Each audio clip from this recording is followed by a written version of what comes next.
Der Herr ist mein Licht und ist mein Heil. Was fürcht ich noch?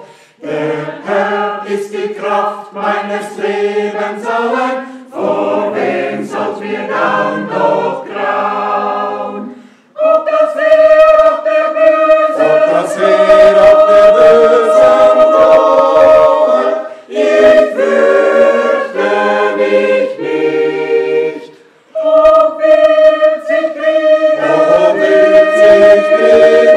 geben, auf ihn allein verlass ich mich. Eins nur noch eines bitt ich vom Herrn. Eines hätte ich gern, dass ich mögt bleiben im Hause des Herrn, dass ich mögt bleiben im Hause des Herrn, dass ich mögt sein im Hause des Herrn, dass ich mögt bleiben im Hause des Herrn, dass ich mögt sein im Hause des Herrn, alle Zeit, alle Zeit, alle Zeit. Dass ich mögt bleiben im Hause des Herrn, dass ich mögt bleiben im Hause des Herrn, dass ich mögt sein im Hause des Herrn, dass ich mögt bleiben im Hause des Herrn, dass ich mögt sein im Hause des Herrn, alle Zeit, alle Zeit, alle Zeit. Der Herr ist mein Licht und ist mein Heil. Was fürcht ich noch? Der Herr ist die Kraft meines Lebens allein. Vor wem sollt mir dann noch grauen? Ob das Heer auf der Bösen droht, ich fürchte mich nicht. Ob wird sich Kriege geben, auf ihn allein verlass ich mich. Eins nur noch eines bitt ich vom Herrn. Eines hätte ich gern, dass ich mögt bleiben im Hause des Herrn, dass ich mögt bleiben im Hause des Herrn, dass ich mögt bleiben im Hause des Herrn, dass ich mögt bleiben im Hause des Herrn, dass ich mögt bleiben im Hause des Herrn, alle Zeit, alle Zeit, alle Zeit. Dass ich mögt bleiben im Hause des Herrn, dass ich mögt bleiben im Hause des Herrn, dass ich mögt bleiben im Hause des Herrn, dass ich mögt bleiben im Hause des Herrn, dass ich mögt bleiben im Hause des Herrn, alle Zeit, alle Zeit, alle Zeit.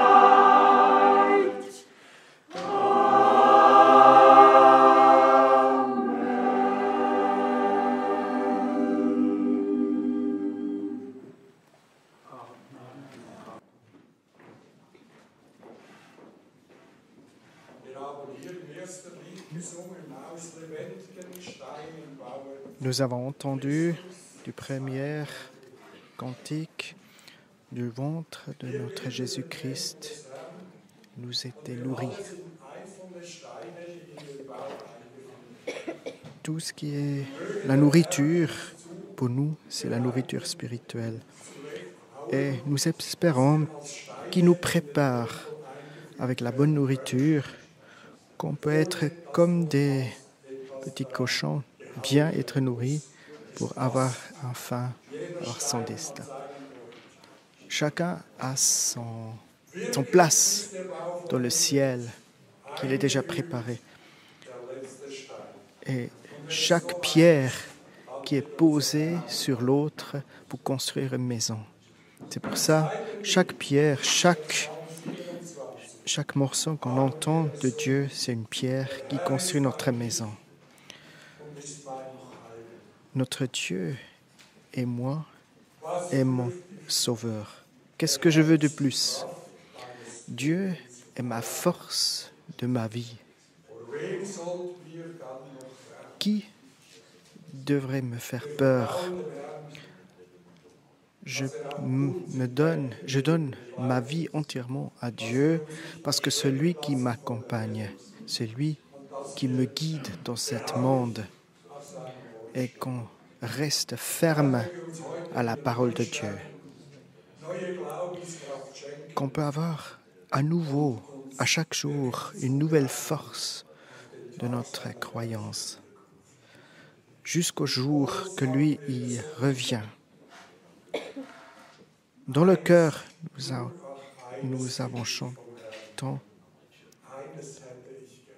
une chose, j'aimerais bien que je peux rester dans la maison de Dieu. Ceci est notre prière de chaque jour, que nous pouvons rester dans la maison de Dieu, guidés par sa propre main.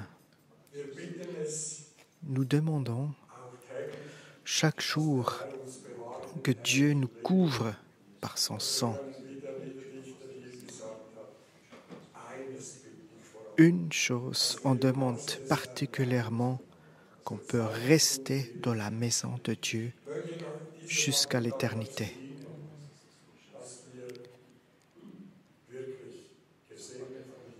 Aujourd'hui, j'ai une seule prière, qu'on soit bénis tous. J'aimerais bien encore chanter ensemble 2-3 chœurs avec l'ensemble des trompettes.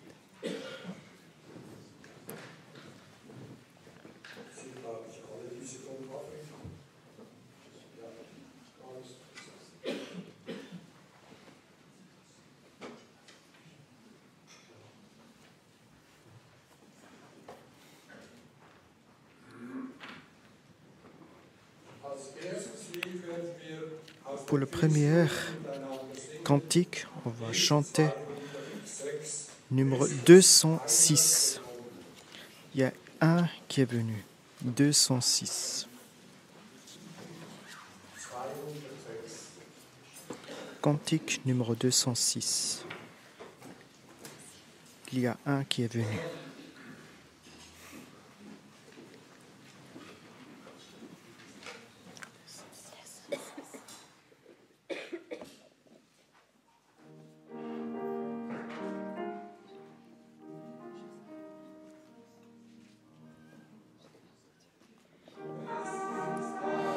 Il y a un qui est venu pour mourir pour moi. C'est pour ça que je le salue éternellement. À la croix, il a pris tous mes péchés. Oui, il a fait tout pour moi.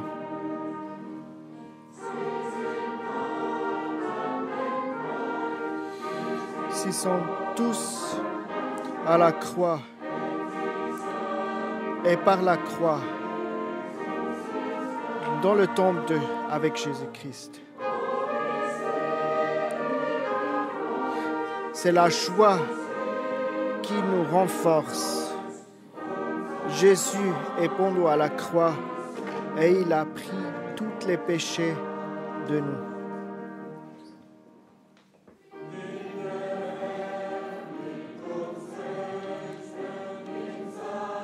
Si Dieu veut aller juger nous, devant lui, nous restons debout. Mais si tu confirmes tes péchés et tu les mets dans la lumière, c'est là que tu les vois à la croix. Ils sont là à la croix.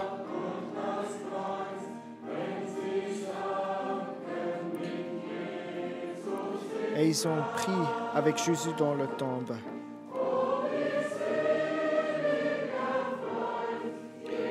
Jésus est pendu à la croix. Il a pris tous les péchés dans sa tombe.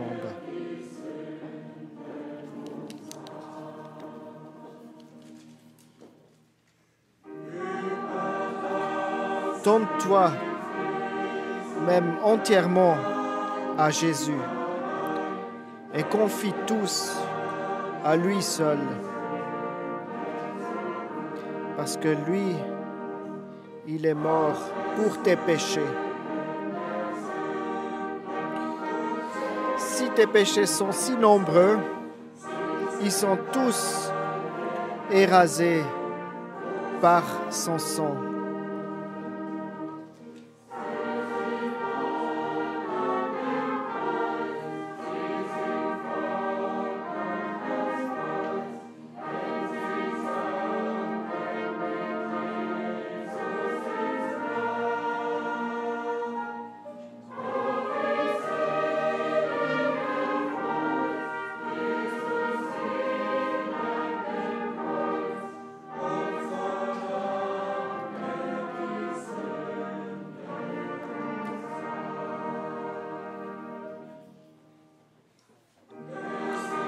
Il y a un qui est mort à la croix pour toi.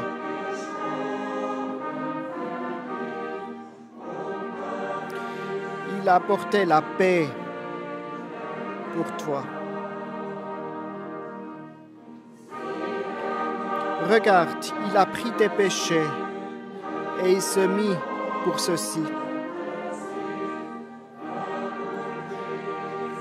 C'est pour ça l'enlèvement est venu pour toi.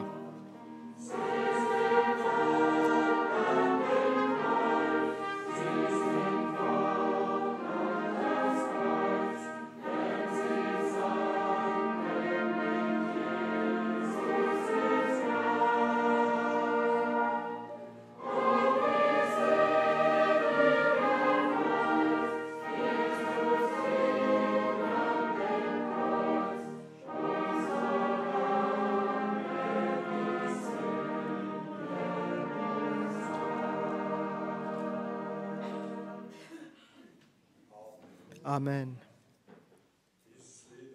Cette cantique est aussi une préparation pour le repas du Seigneur, parce que tout est en Jésus-Christ, parce que lui, il est venu pour enlever tous nos péchés, et lui, il est venu pour nous préparer le chemin. Vous tous qui êtes venus nombreux, il faut savoir que tout est déjà fait. Tout est déjà décidé. Il a promis. Est-ce qu'on peut résister dans son jugement? Non, on ne peut pas. Mais lui, il nous a donné grâce. Il nous a donné ses mains. Et nous sommes portés par lui-même. Parce que lui, il est mort pour nous. Pour le deuxième cantique, le 690.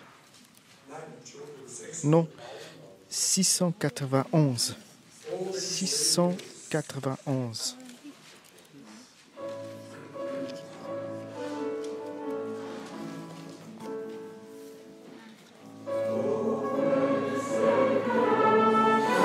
Quel désir j'ai dans mon ventre.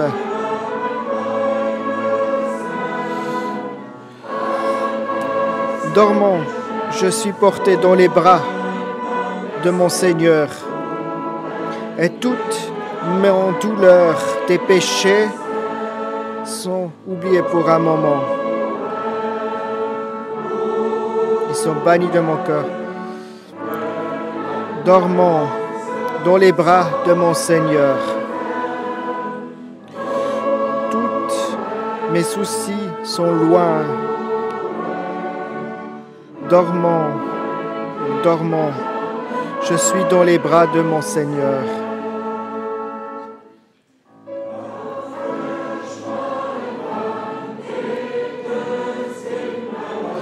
sur le petit chemin, on va vers le ciel. Dans les bras de mon Seigneur, la lumière et le chemin jusqu'à la ville d'Oléré. Je suis endormi dans les bras de mon Seigneur.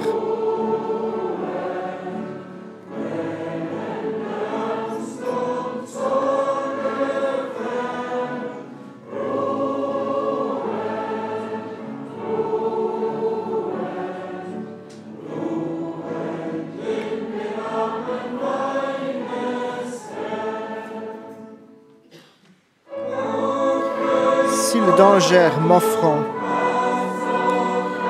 je n'ai plus de soucis. Dormant, je suis dans les bras de mon Seigneur. Jésus, mon berger. Sa parole de délibération. Oh, je suis dormant dans les bras de mon Seigneur.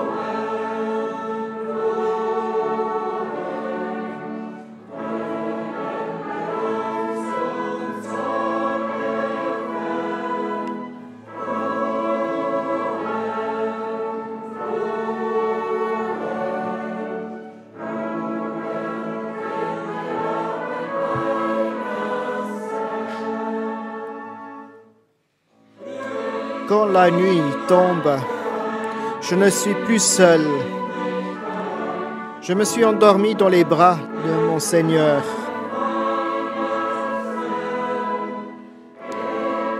Si j'ai encore peu d'espérance, c'est là que je me confie au son de mon Seigneur qui me porte dans ses bras.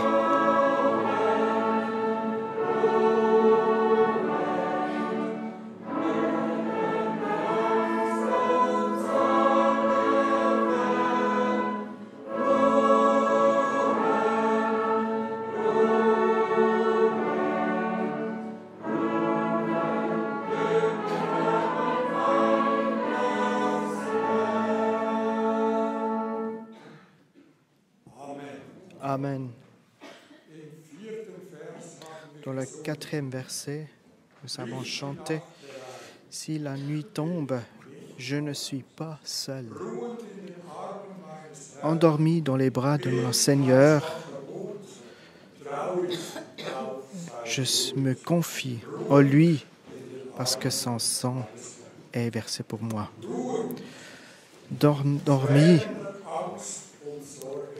tous les soucis qui sont loin. Que le Seigneur nous donne cette paix pour résister à toutes les choses qui peuvent nous affronter. Parce que lui ne fait pas d'erreur, il fait tout juste. Nous sommes tous liés avec lui. Lui fait tout juste. Nous nous confions en lui parce que lui, il est mort à la croix. Amen.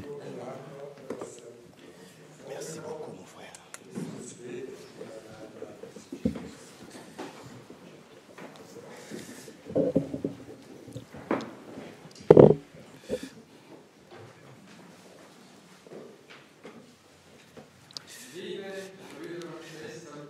Bien-aimés frères et sœurs, pour la fin de l'année, pour cette dernière réunion, vous souhaitez à tous les bienvenus, aussi à tous ceux qui sont connectés. Nous souhaitons à tous les bienvenus.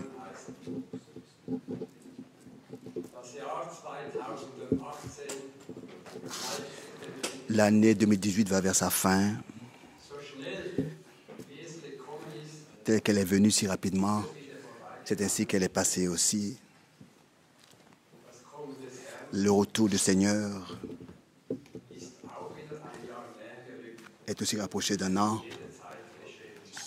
Son retour peut avoir lieu à chaque instant. Le bon berger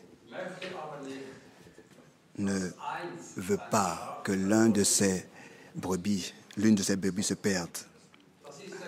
C'est la raison pour laquelle le temps de la grâce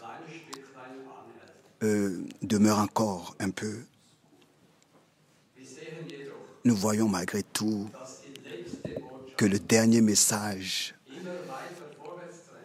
toujours plus, pénètre et atteint les extrémités de la terre. Et cela pourrait avoir lieu à chaque instant que le dernier soit appelé à sortir et qu'en un clin d'œil, en un seul instant,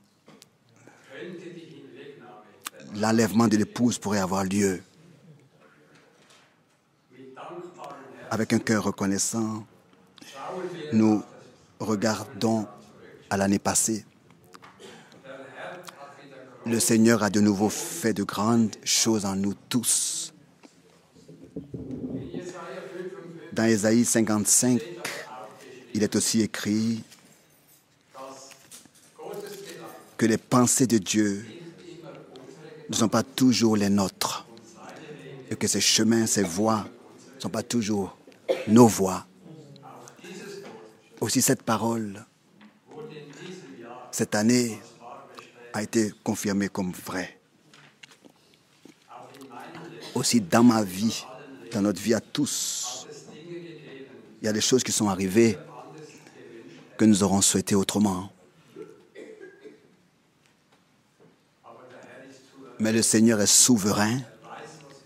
Il sait ce qui est le mieux pour nous. Et tout ce qui nous arrive sert à notre bien. Le Seigneur nous a dit que nous devons demeurer fidèles et que nous ne voulons pas oser être tristes ou bien être découragés ou bien affligés. Il nous a dit de prendre courage. Le Seigneur, par sa victoire à Golgotha, nous a apporté de l'encouragement. Lui-même, il a dit, j'ai vaincu le monde.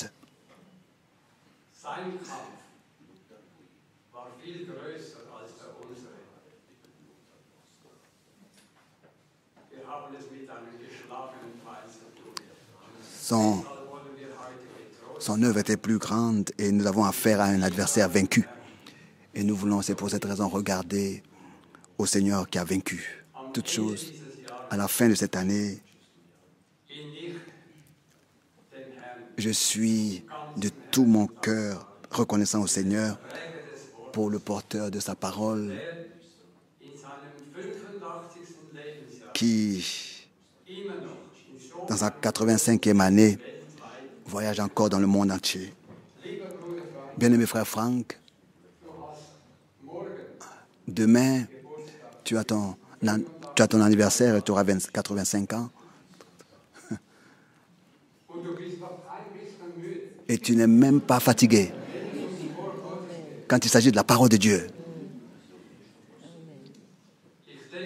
Je pense, je peux le dire au nom de nous tous, que c'est notre souhait et notre prière à tous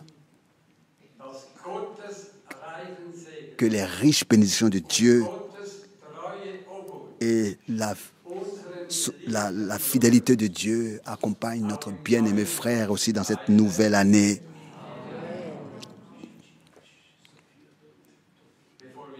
Avant la prière, j'aimerais lire une parole de 1 Pierre.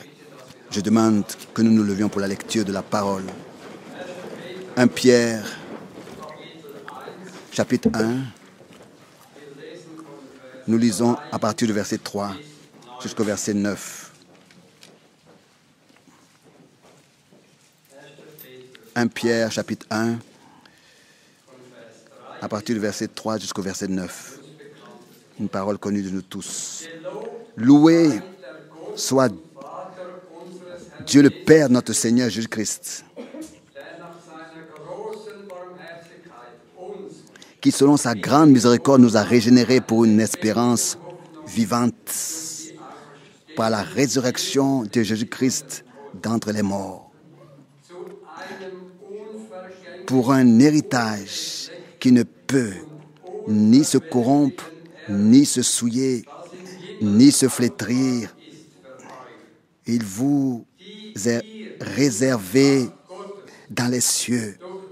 À vous qui, par la puissance de Dieu, êtes gardés par la foi pour le salut prêt à être révélé dans les derniers temps.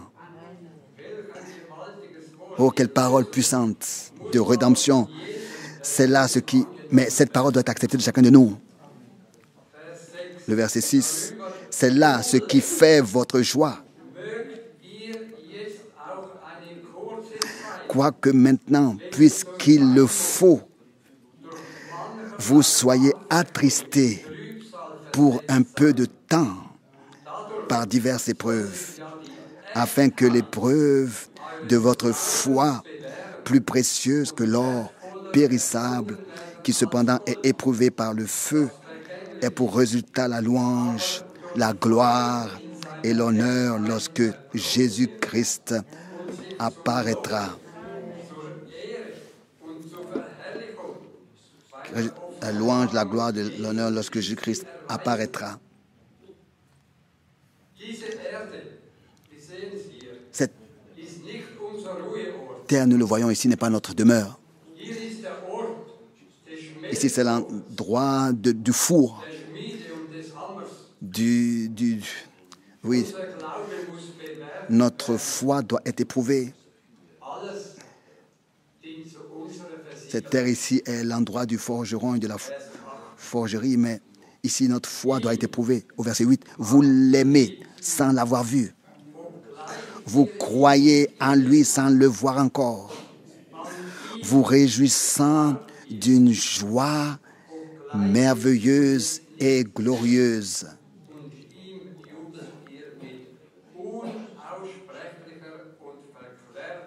Glorieuse.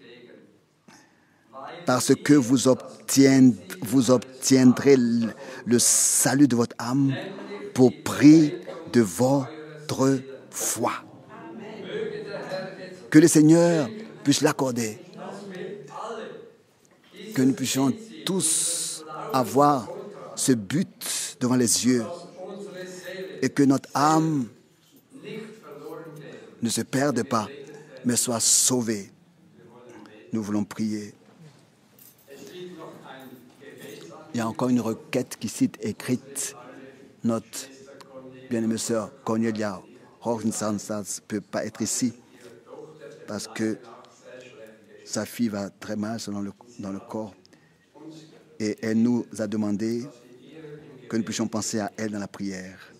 Ça, nous voulons le faire maintenant. Nous prions.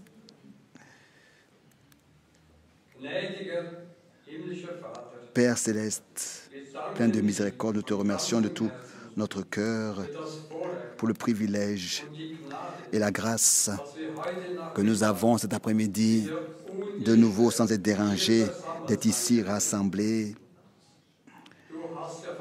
Tu as promis que là où 2 ou 3 sont réunis en ton nom, tu es parmi eux.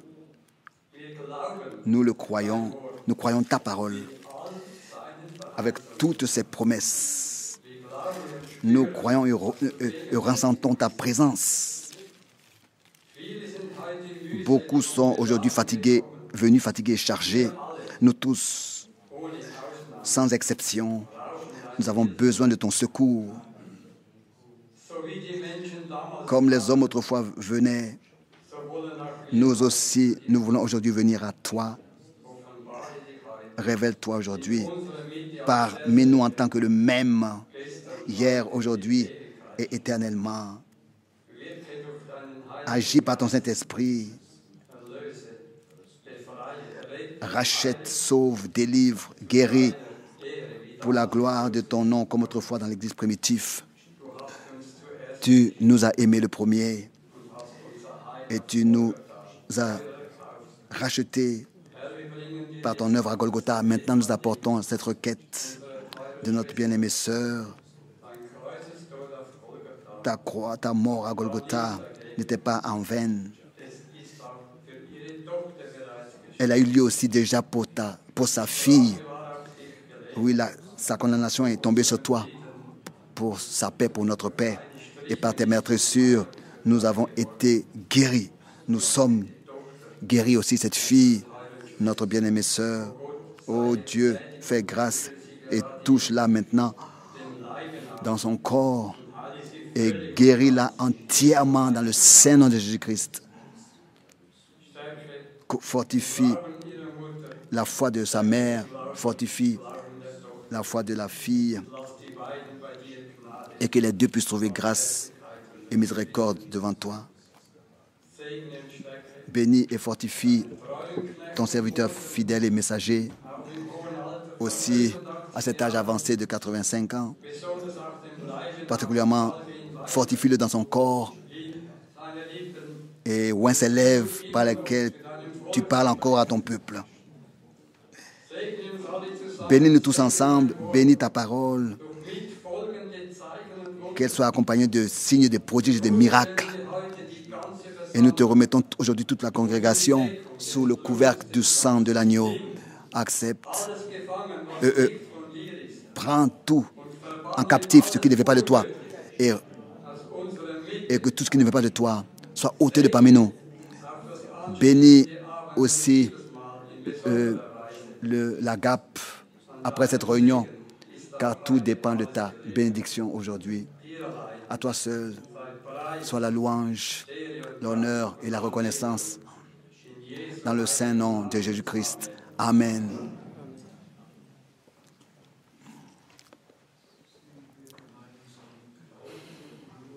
Chantons ensemble, crois seulement, crois seulement.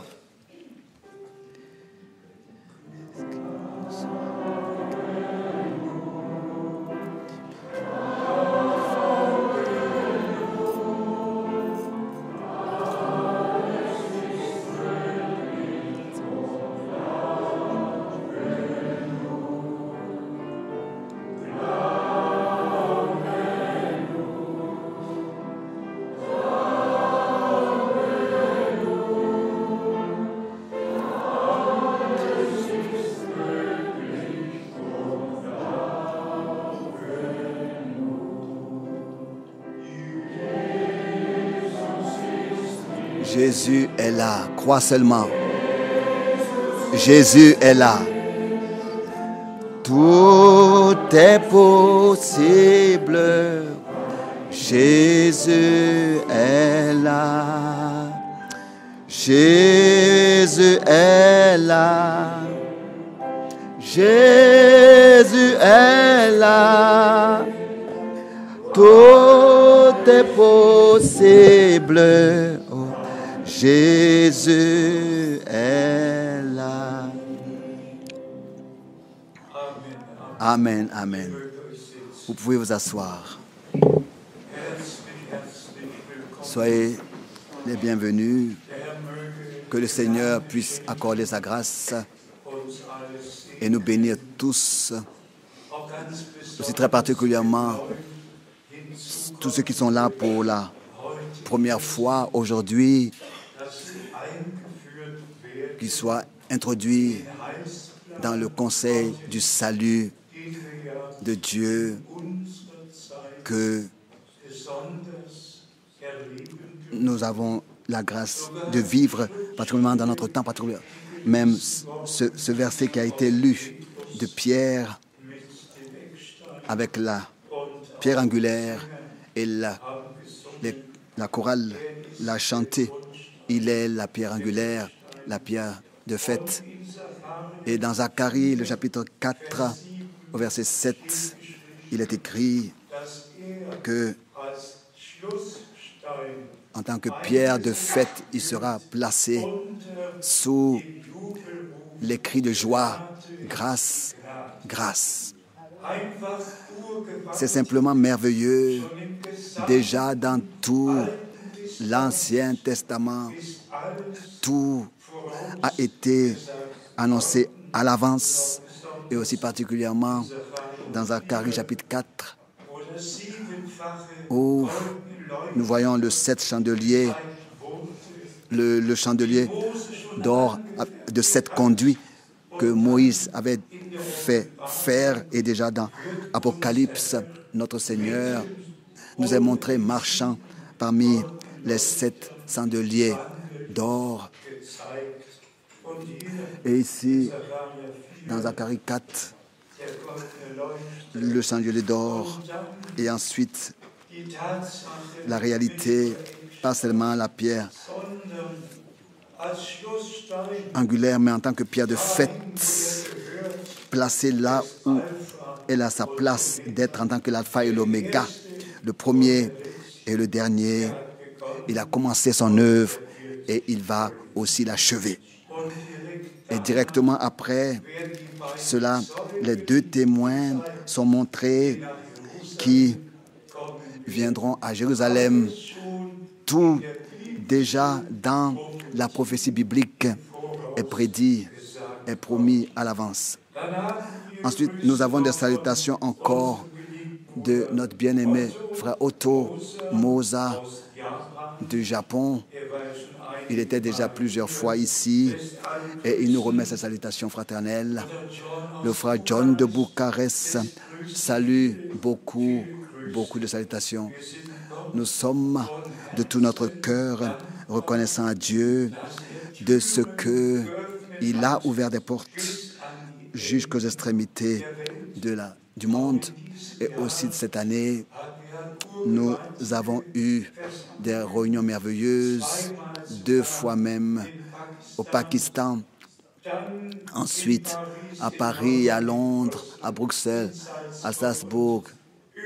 Partout, nous avons porté la parole précieuse, la parole sainte, contenant toutes les promesses de Dieu.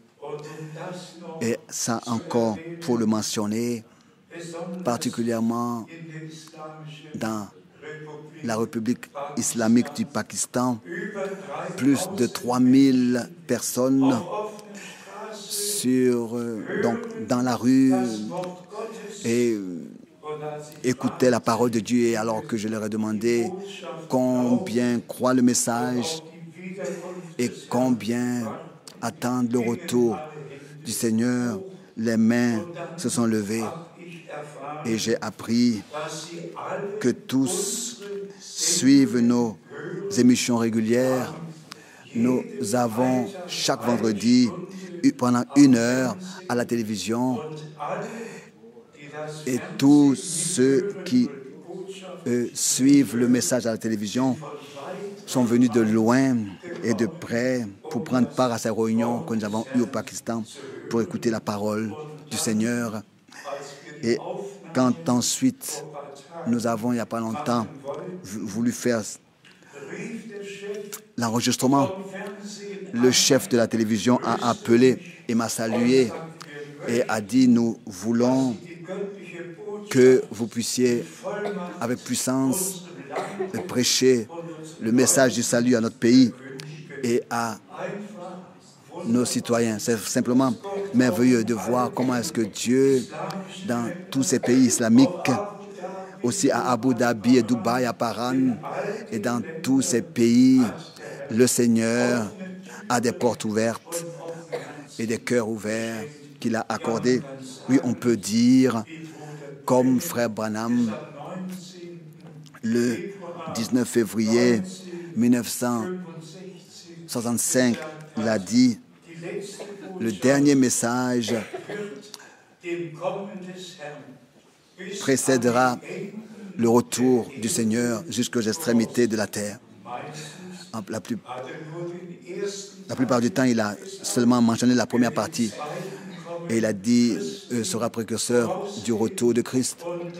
Mais ensuite, 2 fois, il a insisté en disant que ce message précédera le retour de Christ jusqu'aux extrémités de la terre. Et pour cela, nous en sommes très, très reconnaissants de ce que le Seigneur a ouvert des portes et des cœurs et que maintenant, nous avons nos frères et nos sœurs dans tous les pays, dans 72 pays que nous pouvons servir et ainsi partager avec tous la parole de l'heure, avec toutes les promesses. Et tous ceux qui n'étaient pas encore là la reçoivent en plus, la reçoivent ensuite par tous nos frères là-bas dans ces différents pays. Encore le dernier week-end, nous étions à Lyon et Dieu a accordé sa grâce. Imaginez-vous, notre frère Miro vient de la Slovaquie, de Bratislava, et vient à Lyon. Il y avait 2428 connexions dans 47 pays qui, il y a une semaine, d'une manière merveilleuse, ont pu suivre, écouter et vu les deux réunions. Simplement merveilleux de ce que Dieu aussi a pris soin de ça, que cela soit traduit et que cela soit écouté dans toutes les langues. À notre Dieu soit l'honneur, la reconnaissance. Et encore aujourd'hui, nous sommes rassemblés ici de manière internationale. J'aurais bien souhaité que notre frère Paya vienne devant et nous dise quelques paroles. Notre frère Löscher vienne et nous dise quelques paroles. Et notre frère Kupka vienne et nous dise quelques paroles. Et notre frère Heinrich vienne et nous dise quelques paroles. Venez s'il vous plaît. L'un de l'Autriche, un de l'Hongrie, l'autre de la Roumanie, l'autre de la Pologne. Le Seigneur visite. Que Dieu te bénisse, bien-aimés frères. Amen. Bien-aimés frères et sœurs, je suis reconnaissant de pouvoir être ici aujourd'hui. Alors que le frère Baumgartner avait mentionné qu'aucune des brebis ne restera. Le dernier verset du psaume 119 est venu dans la pensée, qui personnellement, je crois à nous tous, toujours de nouveau, m'accorde de la consolation. Je suis errante comme une brebis perdue. Cherche ton serviteur, car je n'oublie point tes commandements.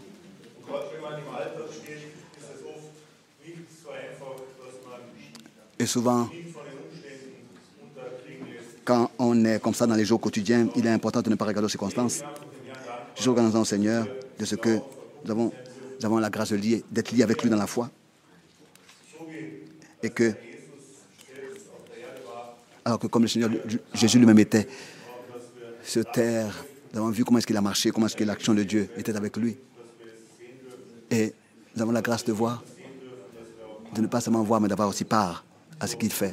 Je vous souhaite à tous les riches bénédictions de Dieu et que le Seigneur puisse nous bénir aujourd'hui, et aussi les frères et sœurs qui sont connectés. Amen. Que le Seigneur te bénisse et vous bénisse tous en Autriche. Oui, bien-aimés frères, nous sommes très heureux d'être avec vous ensemble à la fin de cette année et nous sommes très heureux d'avoir part au message et nous pourrions être quelque part d'autre, mais le Seigneur nous a trouvés et nous a cherchés. Il ne nous a pas laissés là où nous étions. Et alors que cette parole a été lue, où nous avons lu ici, c'est là ce qui est votre foi. À vous qui, par la puissance de Dieu, êtes gardés par la foi pour le salut. C'est de ça qu'il s'agit. Cette pensée encore m'est venue de la prédication. Comment est-ce que je peux vaincre? Le frère Branham a donné cet exemple avec la Lily qui, n'est-ce pas, sort de la boue et sort et apporte cette fleur blanche. Et le message que nous entendons, que nous avons la grâce d'écouter jusqu'aujourd'hui encore,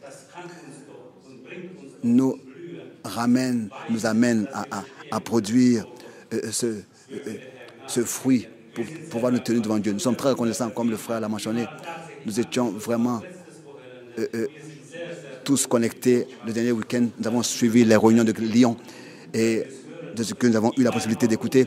J'étais aussi en voyage et j'ai pu écouter dans la voiture. Que le nom du Seigneur soit loué.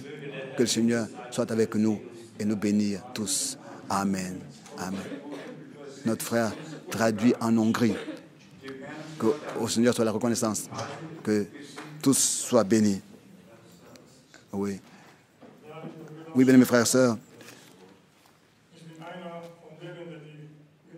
Je suis l'un d'eux qui ont trouvé grâce devant Dieu.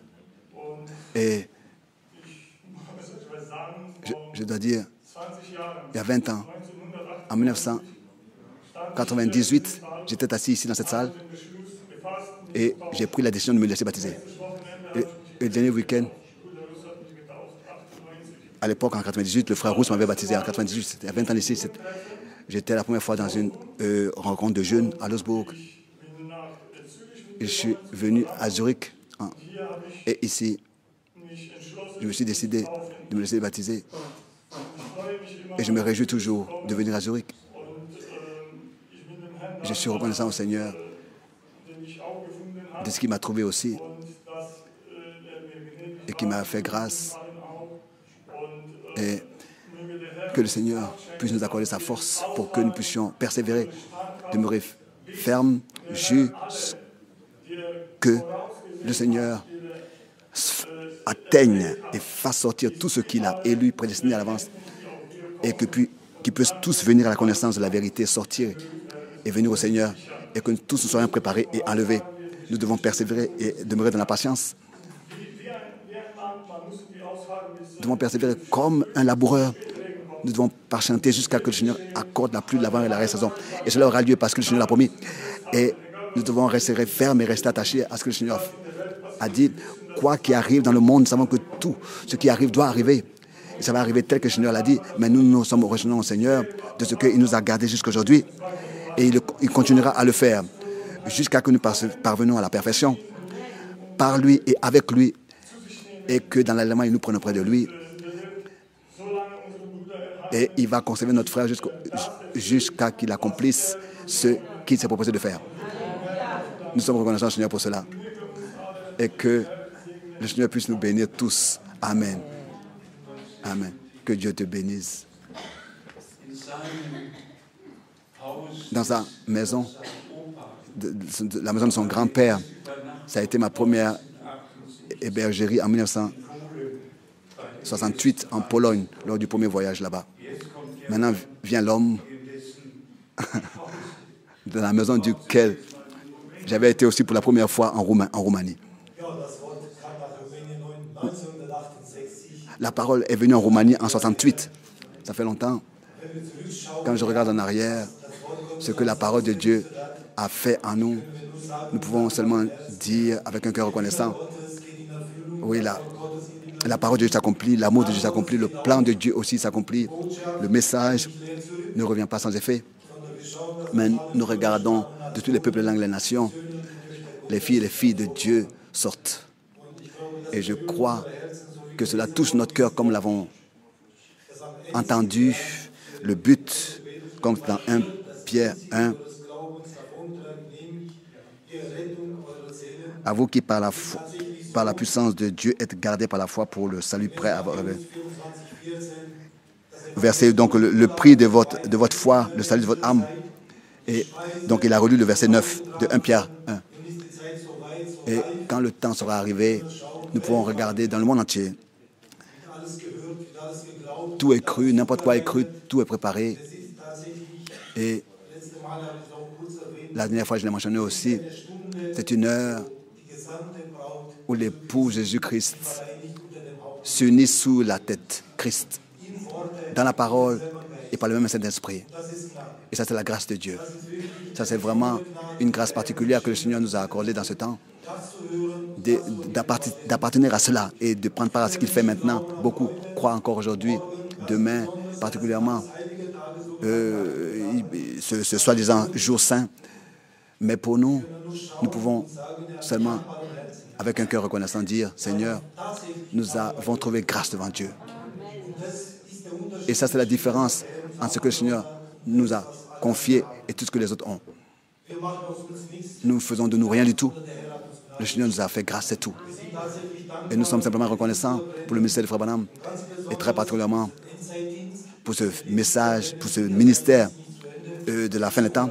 Nous savons que par le ministère de Frère Branham, tout n'est pas allé à sa fin, mais qu'il y a eu une deuxième partie aussi qui devait s'accomplir. Et nous sommes aussi très reconnaissants pour cela. Et nous savons que le Seigneur a tout sous son contrôle. Ça, nous le savons.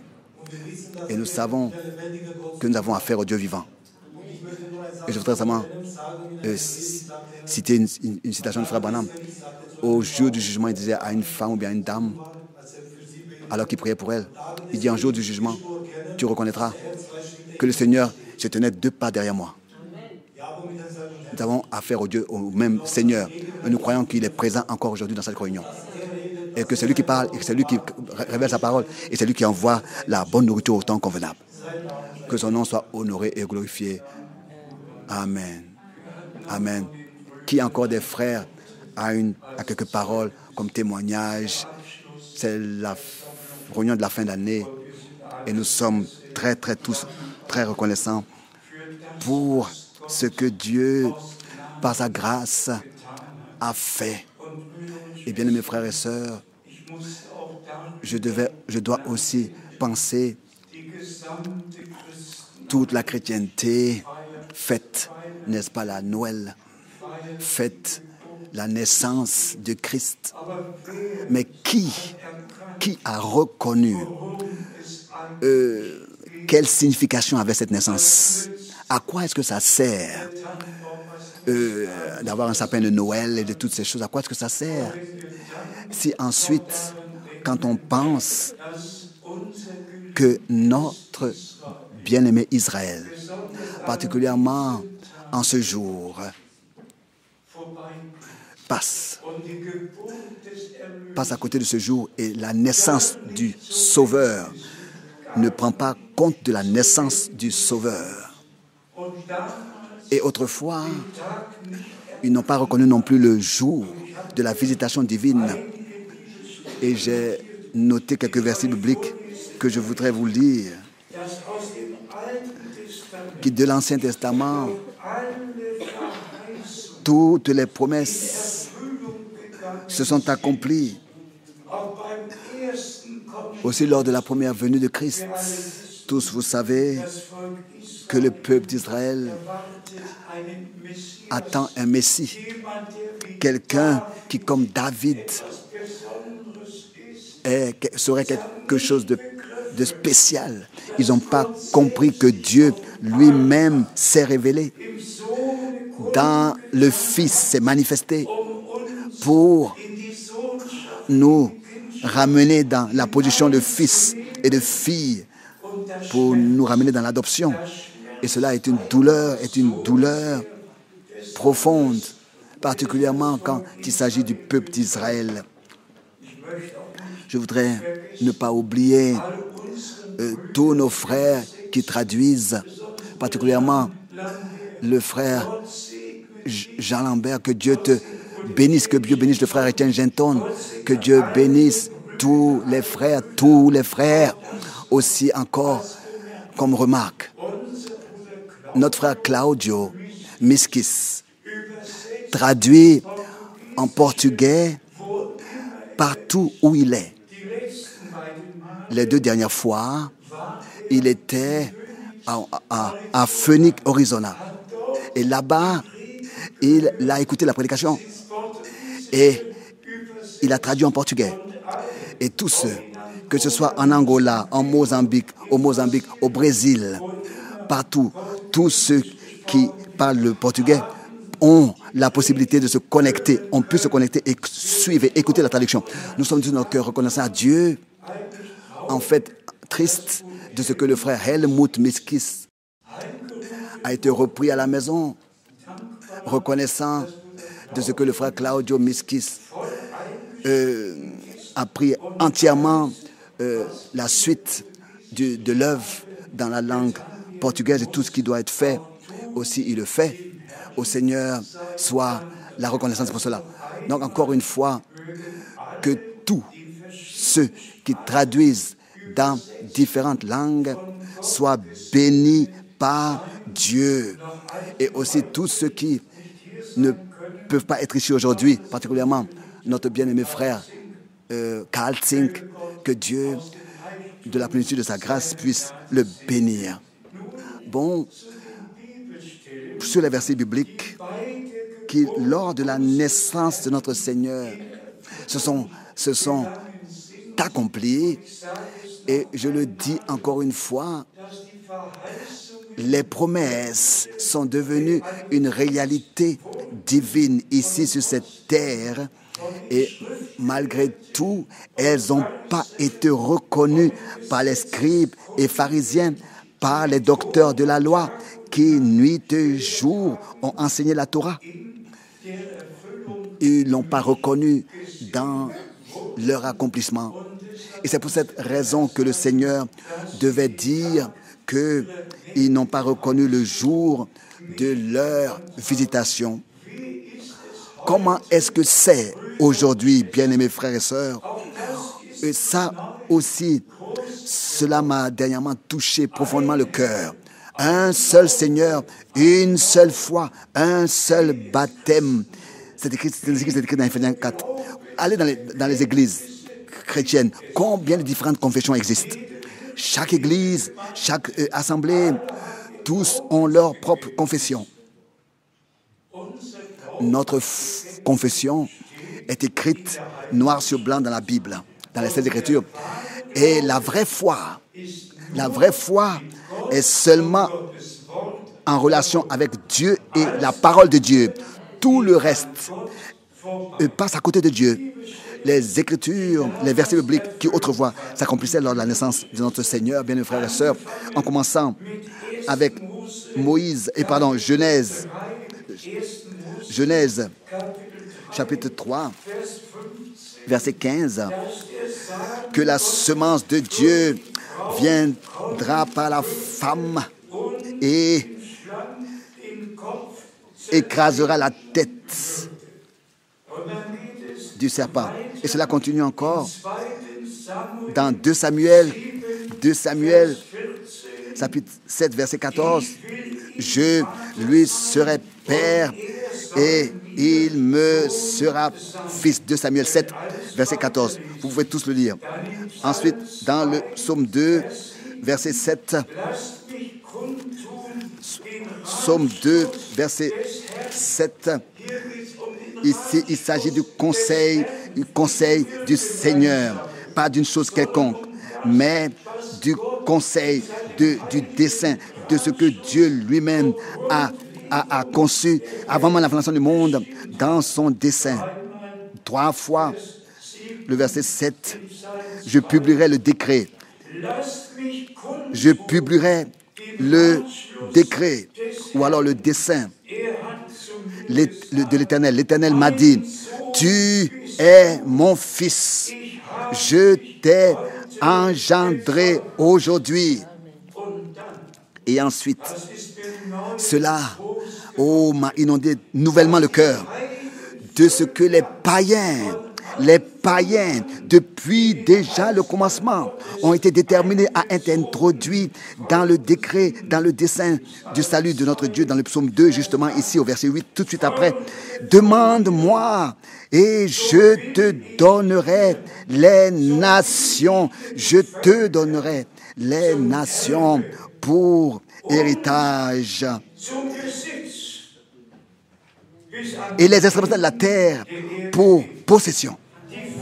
Les peuples pour possession jusqu'aux extrémités de la terre.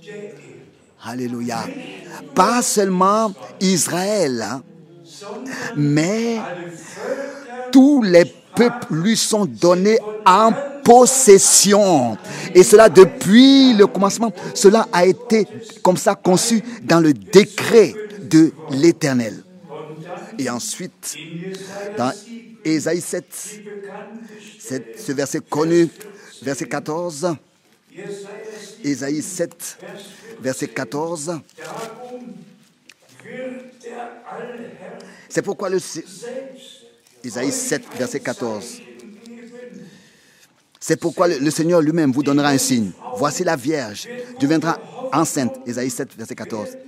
Elle enfantera le Fils. Et elle lui donnera le nom d'Emmanuel. Bien-aimés frères et sœurs, cela m'est si précieux.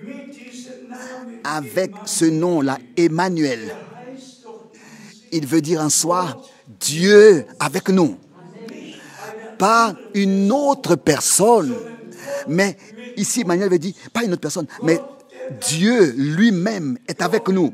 Dieu qui est esprit est ici manifesté dans la chair et justifié comme, et nous sommes introduits, inclus dans ce décret, dans ce dessein du salut de notre Dieu, parce que nous sommes devenus des fils et des filles de Dieu et nous avons été déterminés à l'être. Et c'est ainsi qu'il rentre en notre possession. Et ici il dit, c'est pourquoi le Seigneur lui-même vous donnera un signe, un signe. Voici la Vierge, cela n'a jamais existé avant sur terre. Qu'une Vierge enfante, mais le Saint-Esprit viendra sur toi. Et la puissance du Très-Haut te couvrira de son ombre. Et ce qui naîtra de toi sera appelé Fils de Dieu. Ça, c'était le commencement de la création, de la nouvelle création en Jésus-Christ, notre Seigneur. Et si quelqu'un est en Christ, il est une nouvelle création. Cela continue encore d'Ésaïe 7 à Ésaïe 9, verset 6. Ésaïe 9, verset 6. En allemand, en français, verset 5. Car un enfant nous est né.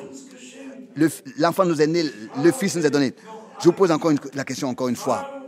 Pourquoi est-ce que les scribes pharisiens, pourquoi est-ce que les docteurs de la loi, tous ces conducteurs religieux n'ont pas ont méprisé cette promesse? Pourquoi est-ce qu'ils n'ont pas reconnu ce que Dieu a fait dans son histoire du salut a fait? Pourquoi est-ce qu'ils l'ont jugé et que, pas seulement qu'ils ne l'aient pas accepté, mais ils ont méprisé notre Seigneur et l'ont frappé. Mais que notre Seigneur soit remercié. Il y a eu des hommes autrefois qui ont accepté et reconnu, comme cela est écrit ici.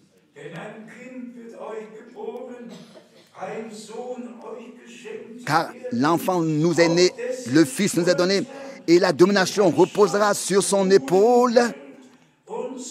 On l'appellera admirable, conseiller, Dieu puissant, Père éternel, Prince de la paix. Alléluia, amen. Dieu a ainsi confirmé et accompli toutes les promesses qu'il avait fait prononcer par la bouche de ses prophètes. Il les a accomplies. Et il y a plus de 100 prédications qui se sont accomplies lors de la première venue de Christ. Plus de 100 promesses. Pourquoi est-ce que cela a été douleur pour moi? Très particulière quand nous pensons à Israël. Peut-être que ça n'a pas entièrement sa place ici. Mais il y a plusieurs jours, j'ai reçu l'appel d'une juive qui, à la Knesset, entre et sort, et elle me demandait quand est-ce que je peux venir à Krefeld? Quand est-ce que je peux vous prendre avec vous? Elle veut, coûte que coûte, elle dit, vous devez parler à la Knesset, vous devez parler au Parlement Israël, vous devez parler avec Netanyahu. Elle a demandé, elle dit, quand est-ce que je pourrais venir, moi, frère Franck, en Israël, pour parler au Parlement? Et quand je pense à Israël, d'abord, je pleure. Dès que je pense à Israël, je pleure. Les larmes me coulent parce que le Seigneur autrefois, n'est-ce pas, a dû pleurer sur Israël et a dit, oh Jérusalem, oh Jérusalem. Mais maintenant, le temps est arrivé. Et nous savons exactement que quand l'Église va atteindre sa perfection, Romains chapitre 11, quand la totalité des nations sera entrée, le Seigneur reviendra et ensuite le salut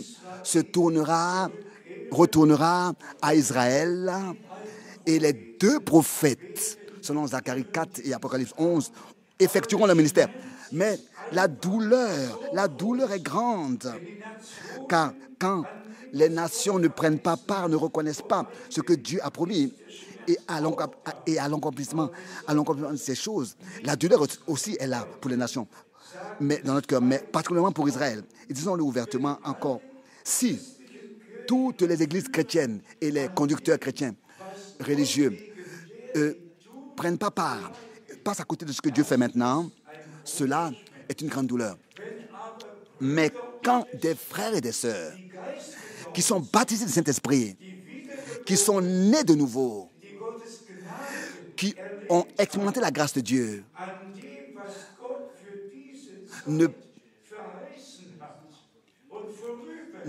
passent à côté de ce que Dieu fait maintenant avec mépris et disent, vous, avec votre Branham.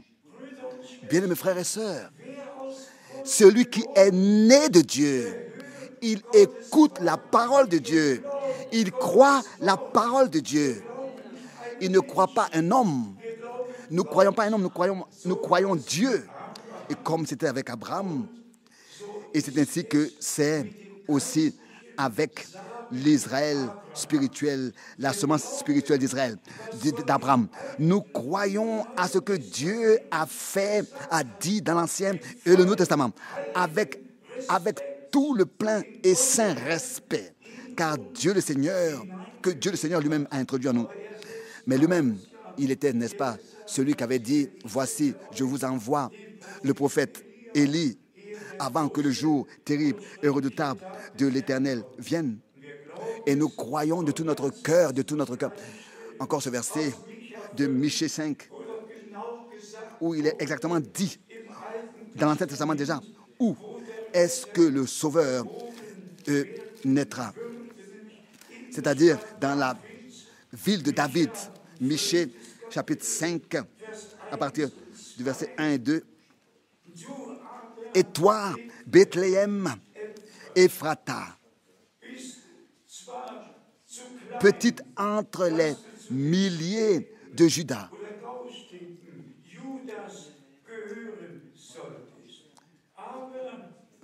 mais de toi sortira pour moi celui qui dominera sur Israël. Vous pouvez continuer à lire. Bethléem. Et laissez-moi encore dire la chose suivante. Cela est une douleur. Le nom Bethléem veut dire très peu ou bien alors rien du tout. Mais ce nom-là en hébreu, Bethléem, maison du pain. Lui, le pain vivant. Pourquoi est-ce que les traducteurs n'ont pas conservé le nom original et leur signification? Pourquoi ils n'ont pas laissé les noms originaux tels qu'ils étaient et ne pas redonner comme ça leur langue? Bethléem, maison du pain, car c'est là qu'il est né, dans la maison du pain, lui le pain vivant, qui est descendu du ciel. L'homme ne vit pas de pain seulement, mais de toute parole qui sort de la bouche de Dieu. Et nous sommes reconnaissants, oui, de tout notre cœur, nous sommes reconnaissants de ce que nous avons la grâce d'accepter, de ce que Dieu a fait pour nous. Et encore maintenant, si nous allons dans le Nouveau Testament, très rapidement, dans Luc 1, à partir du verset 26, nous pouvons le lire. Ce qui s'est passé là, nous fêtons en ces jours, ils fêtent en ce jour la Noël et la naissance du Seigneur. Cela peut être dit. La plupart, n'est-ce pas, les historiens disent c'était en avril. Ça n'a pas d'importance quand est-ce que c'était. La plupart des historiens le disent, c'était en avril. Nous, ça n'a pas d'importance quand est-ce que c'était. Ce qui est important, c'est que ça a eu lieu et nous reconnaissons Dieu, nous remercions Dieu pour cela. Dans Luc 1, verset 26, Au 6e mois, l'ange Gabriel fut envoyé par Dieu dans une ville de Galilée appelée Nazareth. Aussi, le nom Nazareth, nombre, chapitre 6. Nazareth veut dire un consacré. Nazareth, ça veut dire consécration. Appelé Nazareth, dans une ville de Galilée appelée Nazareth. Au verset 27, auprès d'une vierge fiancée à un homme de la maison. Donc, de David, tout est exactement décrit ici. Comment est-ce que cela s'est passé et où est-ce que cela s'est passé? Nous voyons l'accomplissement exact des Écritures à 100%, tel que c'était prédit. Et encore une fois, avec une grande douleur, les conducteurs religieux à l'époque ne l'ont pas reconnu. Et si ensuite, nous allons dans Luc chapitre 7, ici le Seigneur, n'est-ce pas, au verset 29 et 30, a dit clairement ce qui a été manqué par ce que les scribes et pharisiens ont manqué à l'époque. Et nous sommes reconnaissants, nous, de notre part maintenant, d'avoir reconnu la visitation pleine de grâce de Dieu dans notre génération. Par sa grâce, a eu de reconnaître. Luc 7, versets 29 et 30. Ensuite, allons dans Éphésiens, le chapitre 4. Éphésiens, chapitre 4, versets 3 et 4, ici il est écrit: vous efforçant de conserver l'unité de l'esprit par le lien de la paix. Il y a un seul corps et un seul esprit. Bien-aimés frères et sœurs, ici dans ces deux cantiques, nous l'avons entendu. Dans la parole, nous l'avons entendu. Notre Seigneur est la pierre angulaire et nous sommes les pierres vivantes qui sont donc placées pour être un édifice divin. Dieu n'habite pas dans une maison d'homme construite par l'homme, mais le Seigneur utilise, n'est-ce pas, des symboles humains, car c'est ainsi que c'est écrit: je marcherai parmi eux, j'habiterai et je marcherai parmi eux. Quand il s'agit de son habitation, de sa demeure, donc il s'agit d'une maison. Quand il s'agit d'habiter, il s'agit d'une maison, et sa maison c'est nous, pour qu'il puisse habiter par sa grâce parmi nous et habiter. Quand il s'agit du ministère, alors nous sommes son corps avec différents dons et devoirs, comme Paul dans 1 Corinthiens 12 et particulièrement le chapitre 14 de 1 Corinthiens, quand il s'agit de ministère, alors nous sommes son corps. Toutes ces images bibliques ont leur signification. Et bien aimés frères et sœurs, c'est aussi certain que le Seigneur édifie son Église, pas les apôtres.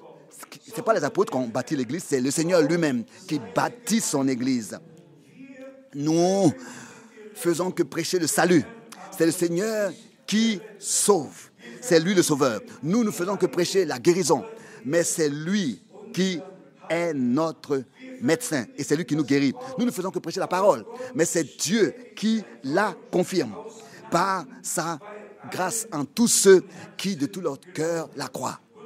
Et c'est ainsi encore aussi au verset 5 dans Éphésiens 4.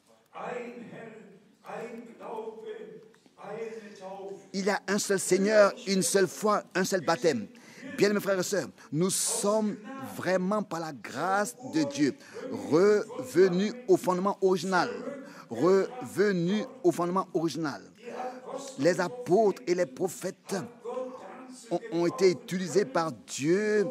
Les apôtres et les prophètes ont été utilisés par Dieu pour annoncer à l'avance les choses. Et les apôtres ont été utilisés par Dieu pour montrer au peuple de Dieu les promesses prononcées par les prophètes dans leur accomplissement. Pour que nous puissions croire et que notre foi soit ancrée dans les promesses de Dieu. Et que Dieu puisse ainsi continuer son œuvre sur terre jusqu'à qu'ensemble nous atteignions le but. Et il est écrit encore dans Hébreux, particulièrement Hébreux le chapitre 11, il est parlé de la foi. Hébreux chapitre 11, le premier verset. Oh, la foi est une assurance des choses. Ici, il est écrit, oh, la foi est une ferme assurance des choses qu'on espère, une démonstration de celles qu'on ne voit pas. Qu'on ne voit pas. Que le Seigneur soit remercié. Bien, frères et sœurs, combien de fois nous avons déjà dit cela en insistant. Pour chaque promesse de Dieu, Dieu a lui-même pris toute la responsabilité pour l'accomplir. Et aussi certain qu'il a donné une promesse, ou bien les promesses, c'est aussi certain que lui-même veille sur sa parole qu'il a prononcée pour l'accomplir. Et c'était comme ça déjà dans l'Ancien Testament. Personne, aucune promesse que le Seigneur a prononcée est restée sans s'accomplir. C'est écrit dans Josué 2 fois. C'est écrit à la fin dans les chapitres de Josué. Et bien aimés frères et sœurs, c'est ainsi aussi que c'est écrit dans 2 Corinthiens, le premier chapitre, à partir du verset 20. Pour toutes les promesses de Dieu, c'est en lui, notre Seigneur, qu'est le oui, et en lui le amen, en lui les promesses, et en lui leur accomplissement. Dieu puisse nous accorder cette relation, cette confiance, cette foi, cette certitude de la foi, comme c'est écrit ici, dans Hébreux, le chapitre 11. Or, la foi est une ferme assurance. Alléluia. C'est un absolu. C'est une confiance absolue. Pensons à Abraham. Qu'est-ce qui pouvait faire d'autre, Abraham, ce vieil homme? Et voici, Abraham croyait Dieu. Et cela lui a été imputé à justice. La vraie foi nous lie avec Dieu et nous lie avec ce que Dieu a promis. Et cet absolu, cette foi, cette certitude, cette assurance, cette ferme assurance, que Dieu puisse nous l'accorder aujourd'hui, qu'il puisse nous accorder cette ferme assurance, pour que nous puissions savoir que aussi vrai qu'il a prononcé une promesse, il l'accomplira certainement. Et il achèvera son œuvre avec nous. Et nous serons devant lui, sans tache, sans ride, irréprochable, lavés dans le sang de l'agneau, sanctifiés dans la parole de la parole de Dieu. Et tel que le frère Baruch Gardner déjà l'a mentionné en mentionnant Ésaïe 55. Vos voix ne sont pas mes voix, et mes voix ne sont pas vos voix, et mes pensées ne sont pas non plus vos pensées. Mais Dieu nous a accordé la grâce pour que nous puissions avoir terminé de penser. Nous pensons plus. Et ce sont les pensées de Dieu dans sa parole qui sont devenues nos pensées et que nous respectons. Et que ainsi, nous croyons seulement ce que Dieu a dit dans sa parole. Nous acceptons cela dans la foi. Et cette ferme assurance de la foi nous porte jusqu'à que nous expérimentons personnellement la dernière promesse de Dieu. C'est simplement merveilleux, bien aimés frères et sœurs. Ensuite, dans l'évangile de Jean, au chapitre 8, au verset 45. Mais parce que je vous dis la vérité, vous ne croyez pas. Jean 8, verset 45. Et moi, parce que je vous dis la vérité, vous ne me croyez pas. Les scribes et pharisiens ont entendu les mêmes paroles que Pierre, que Jean ont entendu. C'était les mêmes paroles, ils étaient assis. Ils ont écouté ce que le Seigneur a dit. Ils étaient là, comme Pierre et Jean. Mais ils ne pensaient même pas à le croire. Et c'est peut-être raison que le Seigneur devait leur dire. Et moi, parce que je dis la vérité, vous ne me croyez pas. Et ensuite, Jean 8, 45. Et ensuite, le verset 47. Alléluia.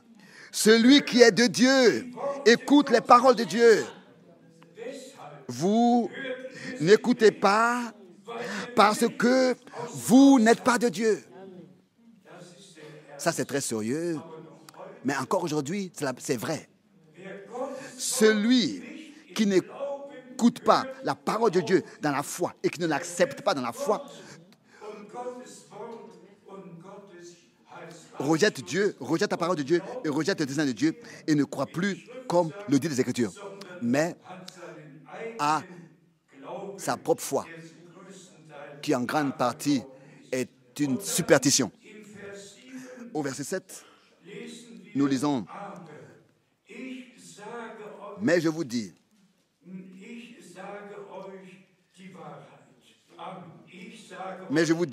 la vérité.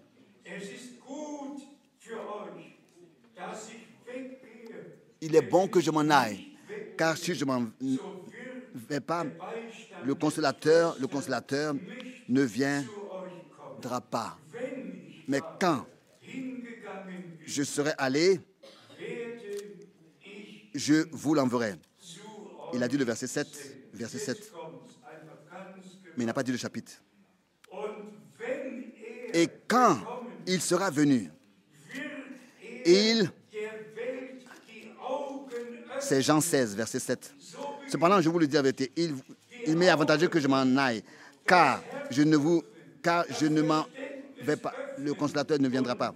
Et quand il sera venu, il convaincra le monde de ce qui concerne le péché, la justice et le jugement. En ce qui concerne le péché, Jean 16, verset 9, parce qu'il ne croit pas en moi.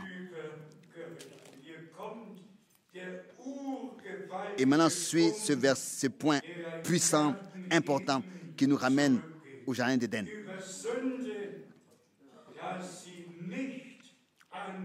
Verset 9, en ce qui concerne le péché, parce qu'il ne croit pas en moi. Le péché de l'incrédulité est mortel. Est mortel. Et là, il n'y a pas de récepte pour ça. Celui qui ne croit pas Dieu le fait menteur. Et celui qui ne croit pas Dieu n'a aucune chance.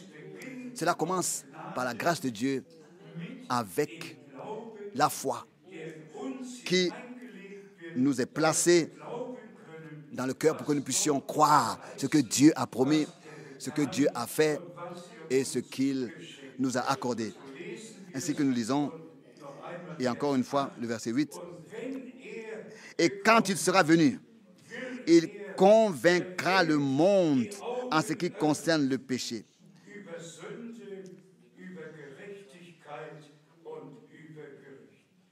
La justice, en allemand, il ouvrira les yeux du monde en ce qui concerne le péché. La justice, verset 9, en ce qui concerne le péché, parce qu'il ne croit pas en moi. Le verset 10, la justice, parce que je vais au Père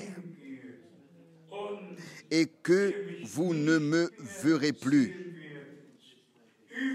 Le jugement, parce que le prince de ce monde est jugé. Amen. Bien, mes frères et sœurs, que cela puisse nous être accordé à tous par le Dieu Seigneur fidèle, que nous puissions vraiment dans notre foi être ancrés si fermement. Ça n'a pas d'importance. Ce qui pourrait nous arriver, venir et partir, dans l'évangile de Matthieu, dans le chapitre 11, le Seigneur, n'est-ce pas, sur Jean-Baptiste a parlé, de Jean-Baptiste a parlé, mais auparavant, il a dit que chacun prenne sa croix et me suive. Les vrais disciples de Jésus, les vrais disciples de Jésus, notre Seigneur, passeront par des épreuves et par des difficultés, que ce soit dans les familles, au travail, jeunes ou âgés. Nous serons méprisés, incompris, et tout ce qui appartient à ça, car notre Seigneur disait, vous n'êtes pas de ce monde tel que moi, je ne suis pas de ce monde. Remercions Dieu le Seigneur par toute l'opprobre le mépris et les calomnies et les médisances, quoi qu'il arrive, nous savons à qui nous croyons et nous sommes reconnaissants de ce que nous avons la grâce d'accepter la parole de Dieu. Encore quelques pensées qui concernent le décembre. C'était en décembre 1965, alors que Frère Branham avait sa dernière réunion le 12 décembre. Le souper du Seigneur, il a encore fêté. Et le 18 décembre, donc il s'est mis en chemin. Et il a eu cet accident terrible. 4 personnes, 4 jeunes hommes ont quitté leur voie, sont venus sur sa voie frontale, sont rentrés dans sa voiture. 2 étaient morts sur le coup. Et Frère Branham a été livré, a été amené à l'hôpital en catastrophe. Et le 24 décembre, le Seigneur l'a repris. Pour nous tous, ce n'est pas entièrement compréhensible, mais nous savons que Dieu ne fait aucune erreur. Aussi, Jean-Baptiste devait d'une manière étrange partir qui ne nous plaît pas. Seulement parce qu'une fille a dansé et que cette danse a plu au roi et qu'il voulait accomplir le souhait de sa femme que la fille avait, et elle voulait la tête de Jean-Baptiste. Imaginez-vous, le grand homme de Dieu avec ce message divin pour frayer le chemin du Seigneur et ensuite, de cette manière, quitter le temps et entrer dans l'éternité. Aussi, Frère Branham a été repris d'une manière qui ne nous plaît pas. Dieu sait ce qu'il fait, nous ne pouvons pas lui prescrire ce qu'il doit faire. Pour moi, il s'agit de complètement quelque chose d'autre, c'est-à-dire de ce que Dieu, dans son dessein du salut, a déterminé. Et c'était en mars 1933, alors que Frère Branham, à Jeffersonville, avait consacré la chapelle et lui avait dit, et il lui avait été dit de lire lors de la consécration, l'inauguration de la chapelle, 2 Timothée chapitre 4. Et il a lu 2 Timothée chapitre 4. Prêche la parole, ton convenable ou pas, car il viendra un temps où les hommes ne supporteront pas la sainte doctrine, mais ayant la détermination d'entendre des choses agréables, ils se demanderont une foule de docteurs selon leurs propres désirs. Et imaginez-vous, en 1963, directement avant les prédications sur les 7 sceaux, en mars 1963, la chapelle avait été renouvelée. Toutes les chaises, toutes les pièces, des nouvelles chaises, tout était renouvelé dans la chapelle en 63. Et Frère Branham a relu encore la même parole qu'il avait lue en 1933 lors de la consécration. Et il a prononcé et il a dit que la nourriture doit être apportée dans cette chapelle. Et c'est ainsi que nous voyons qu'il a fait ces choses en 1933. Ensuite, en 1963, directement en relation avec l'ouverture des 7 sceaux. On pourrait entrer dans les détails de ces choses. Je suis reconnaissant à Dieu de tout mon cœur, reconnaissant de ce que j'ai pu moi-même personnellement vivre toutes ces différentes époques et pas seulement avoir entendu parler de ces choses et ensuite en témoigner, mais moi-même je témoigne ce que j'ai vécu, ce que j'ai vu de mes propres yeux et entendu de mes propres oreilles. Et ensuite, Frère Branham m'a dit le 3 décembre 1962 que le Seigneur lui a montré une vision. Il y avait déjà 6 mois de là, Et c'était en mars 1962, le Seigneur lui avait montré une vision qui doit revenir à Jeffersonville pour là-bas emmagasiner la nourriture.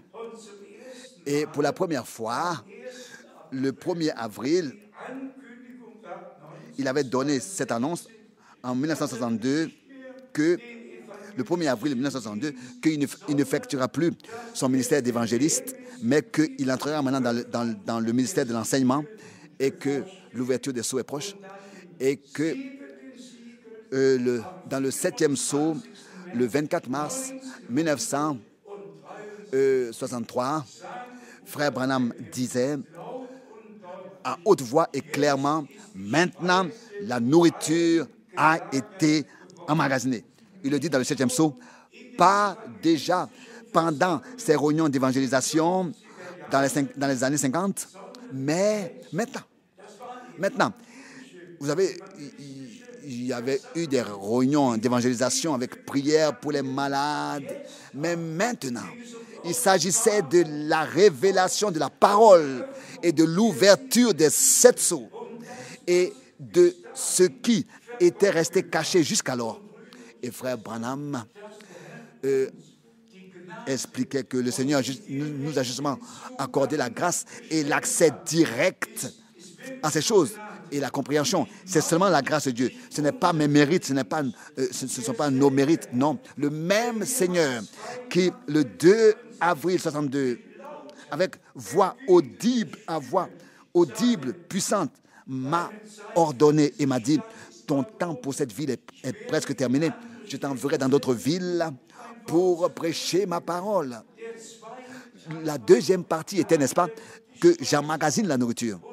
Et ensuite, le prophète m'a dit, le 3 décembre 1962, attends avec la distribution de la nourriture jusqu'à que tu en reçoives le reste qui appartient à cette nourriture.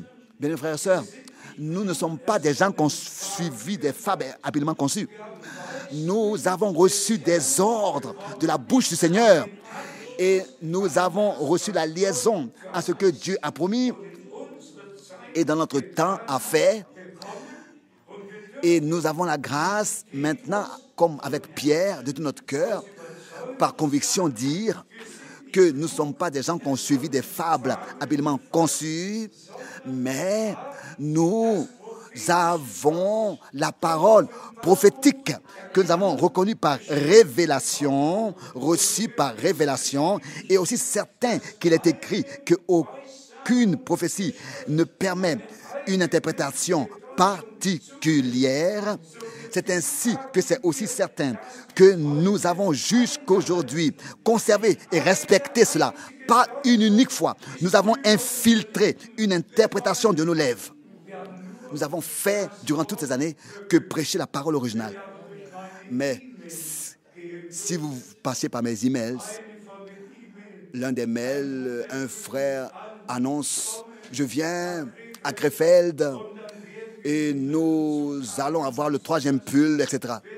Si vous saviez tout ce que je reçois comme mail et tout ce qui se passe, le prochain dit, le temps est là pour que ce qui n'est pas écrit soit révélé.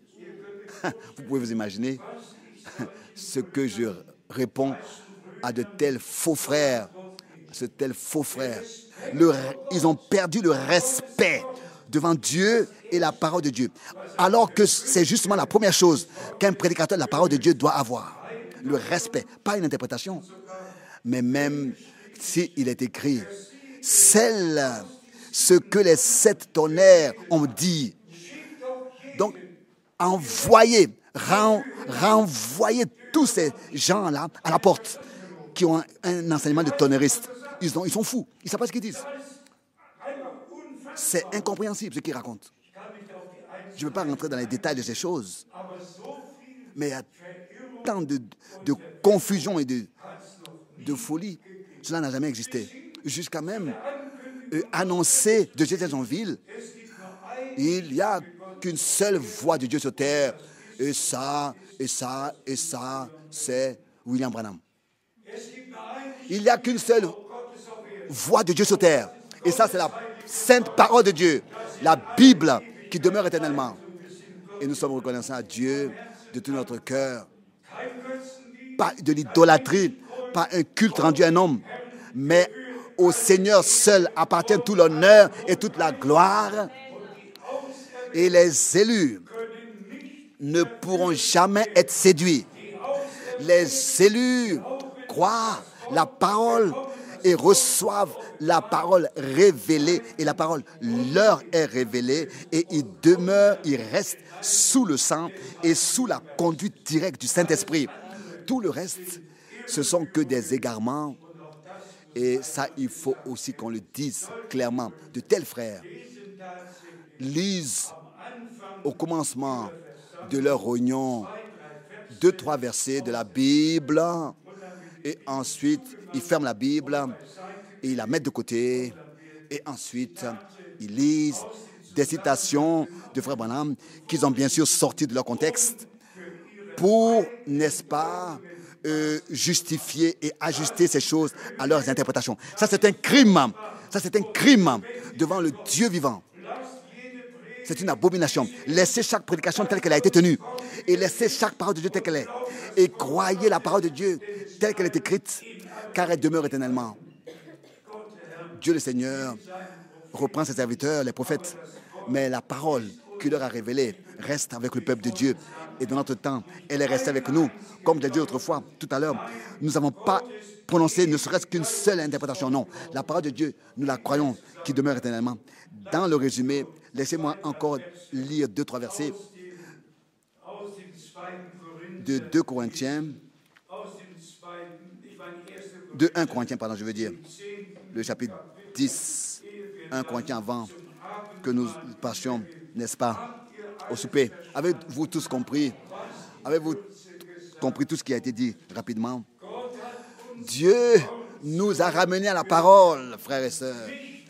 Pas seulement des citations de frère Branham, les prendre et les sortir de leur contexte et ensuite en faire des propres enseignements. Non. Revenir à Dieu, revenir à la parole. Et ici, il y a des exhortations, des avertissements, des corrections qui sont adressées à nous, que nous voulons accepter, nous qui aujourd'hui fêtons le souper du Seigneur. 1 Corinthiens, chapitre 10, au verset 1, il est écrit: Frères, je ne veux pas que vous ignorez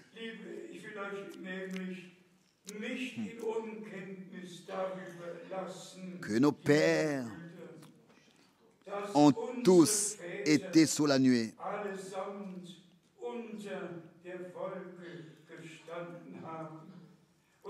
qu'ils ont tous passé au travers de la mer. Ensuite, il est écrit tout ici. Qu'ils ont tous été baptisés en Moïse, dans la nuée et dans la mer. Qu'ils ont tous mangé, n'est-ce pas, le même aliment spirituel. Ensuite, au verset 4. Et qu'ils ont tous bu le même breuvage spirituel, car ils buvaient à un rocher spirituel qui les suivait. Et ce rocher était Christ.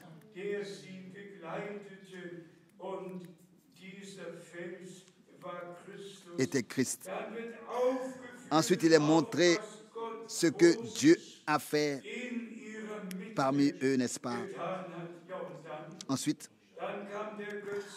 suit l'idolâtrie, suit l'apostasie, la chute. Ensuite, au verset 8, tomba 23 000 en un seul jour. Qu'est-ce que la manne leur a servi? À quoi leur a servi d'être baptisés dans la mer, d'être baptisés dans la nuée? À quoi leur a servi le breuvage du rocher? Leur cœur n'a pas s'égaré malgré tout et ils n'ont pas reconnu les voies de Dieu. Ils ont été idolâtres et ils n'ont pas reconnu la volonté de Dieu et ils n'ont pas fait et ils sont morts dans les déserts. Et des serpents ont accompli leur devoir. Et ensuite au verset 11, ici il est écrit: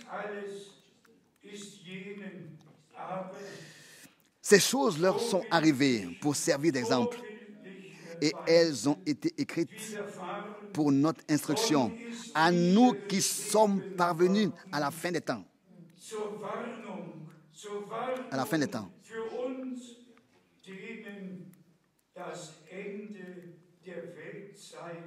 à la fin des siècles.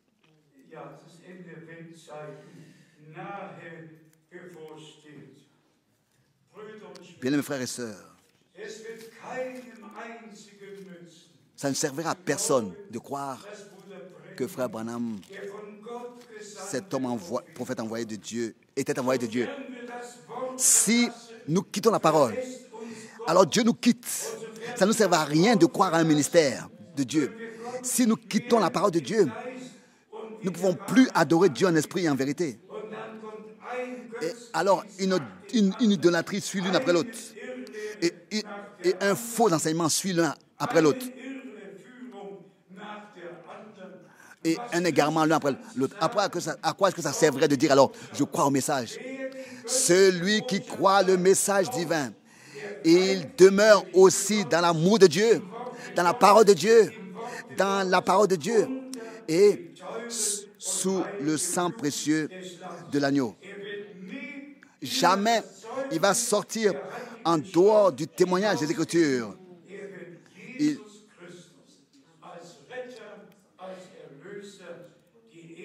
Il donnera à Jésus seul l'honneur en tant que rédempteur. Il n'y aura pas de sépulcre qui sera honoré, bien de bâtiment, bien je ne sais pas quoi. Non. Il adorera, il donnera l'honneur seulement au Seigneur Jésus-Christ. Seulement notre Seigneur à qui seul nous devons de la reconnaissance. Encore une fois, avant que nous passions au souper, bien-aimés frères et sœurs, le peuple d'Israël a expérimenté tout. Ils ont vu la mer se séparer. Ils ont vécu tout. La manne, la nuée et la colonne de feu étaient avec eux dans toutes ces années. Mais leur cœur n'était pas dans la chose. Leur cœur était resté tel qu'ils étaient auparavant. Que Dieu nous accorde sa grâce, que tous, nous puissions recevoir un nouveau cœur, un nouvel esprit de la part de Dieu, et que nous ne soyons pas restés dans nos vieilles pensées et être en train d'adorer un homme et ensuite de se mentionner à Dieu, à sa parole et au prophète, mais que nous puissions expérimenter un nouveau cœur, un nouvel esprit, et que nous soyons purifiés dans le sang de l'agneau, sanctifiés dans la parole de la vérité, et par le Saint-Esprit est conduit dans toute la vérité. Et comme il est écrit, toutes ces choses leur ont arrivé pour que nous puissions apprendre, nous qui sommes arrivés à la fin du temps. Que Dieu le Seigneur puisse nous bénir tous. Et je pose la question maintenant, très consciemment. Êtes-vous prêts à laisser seulement la parole de Dieu être valable? Alors dites Amen. Amen. La parole de Dieu seule est valable. Les promesses de Dieu. Et comme déjà, je l'ai dit au commencement, lui, notre Seigneur, est l'alpha et l'oméga. Il a commencé et il achèvera. Il est aussi certain que lui, il est la pierre angulaire. Aussi certain, il est aussi la pierre de fête. Et comme dans Zacharie, il est écrit, il sera placé à sa place en tant que pierre de fête et il recevra sa place dans la dernière prédication. Notre Seigneur et Rédempteur, en tant que la pierre de fête, recevra sa place, pas un prophète, pas un homme de Dieu, mais notre Seigneur, tel qu'il était au commencement la pierre angulaire, c'est ainsi qu'à la fin, il est la pierre de fête. Et sous des cris de joie, grâce, grâce, Dieu nous a accordé sa grâce et nous avons reconnu le temps dans lequel nous vivons et nous croyons de tout notre cœur, comme l'a dit l'Écriture, et nous laissons tous les autres marcher dans leur propre voie. Mais nous croyons la sainte et précieuse parole de Dieu. Et nous laissons seulement la parole de Dieu être valable. Et seulement ce qui est écrit dans la Bible être valable. C'est ainsi que nous le lisons dans l'Apocalypse, au chapitre 1, jusqu'au verset 3, jusqu'à cet avertissement dans le chapitre 22. Celui qui ajoute quelque chose à la parole écrite, ou bien la retranche quelque chose, sa part sera ôtée de l'arbre de vie. Que Dieu nous accorde sa grâce. C'est dans Apocalypse 22, verset 18. Particulièrement tous les jeunes, les adolescents, tous ceux qui n'ont pas encore expérimenté Dieu, mes bien-aimés, et qui n'ont pas encore consacré leur vie au Seigneur. Avant que nous passions au souper, laissons-nous nous lever et ensemble prier. Et je vais demander aux frères chers qu'ils puissent venir et nous lire les paroles d'introduction dans 1 Corinthiens, chapitre 10, à partir du verset 23 jusqu'au verset 28. Nous voulons chanter ce chœur. Tel que je suis, sans rien de moi.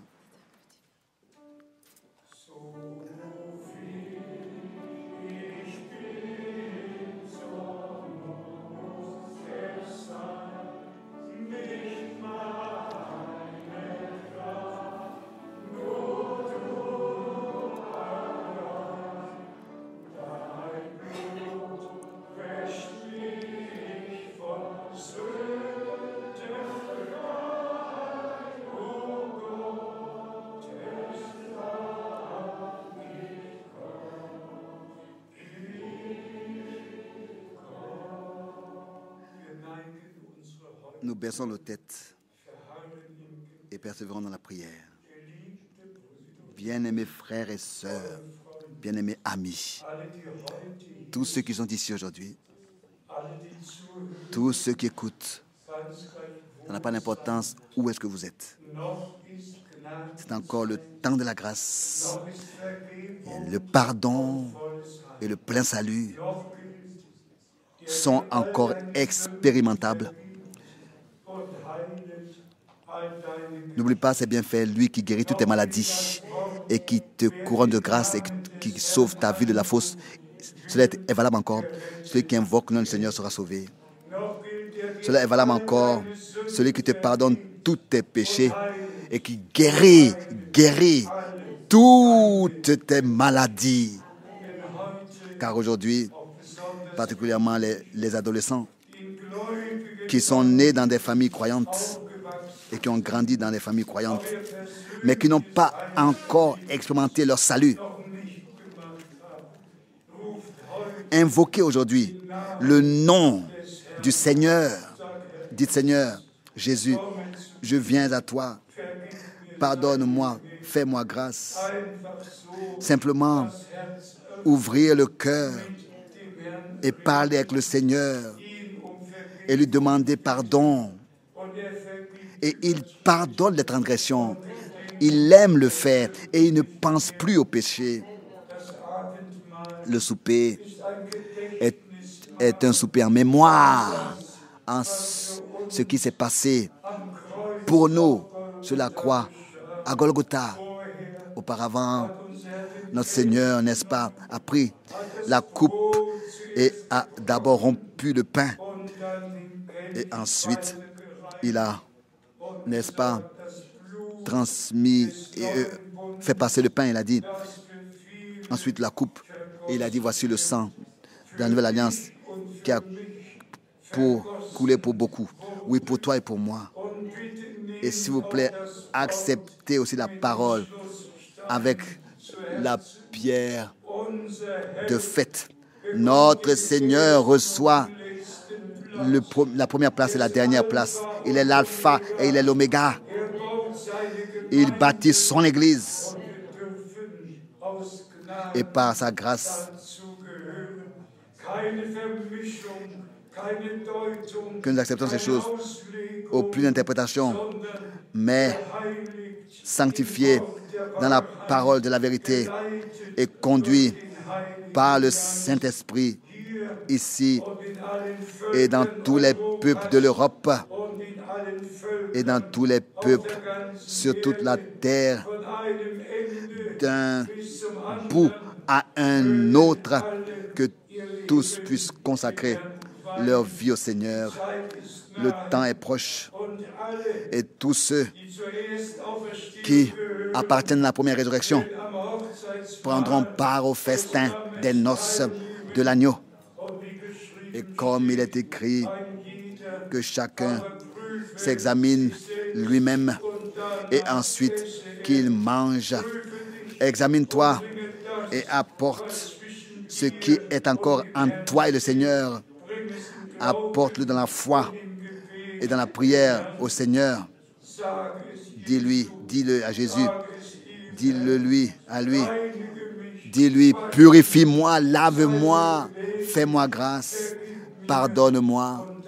Et ensuite, nous pourrons pas tous au souper en tant que conviction, en tant que confirmation que nous avons vraiment accepté ce qui s'est passé pour nous à Golgotha, c'est-à-dire une pleine rédemption, un plein pardon, un plein salut par la grâce de Dieu. À notre Dieu soit l'honneur et la louange. Nous levez les mains s'il y en a qui veulent qu'on prie pour eux. Oui, partout. Prions, ô bien-aimé Seigneur. Tu es encore à l'œuvre. Ta parole ne viendra jamais sans effet encore. Tu appelles, tu pardonnes, tu bénis. Bien-aimé Seigneur, pardonne-nous tous. Tout ce qui ne pourra pas se tenir devant toi.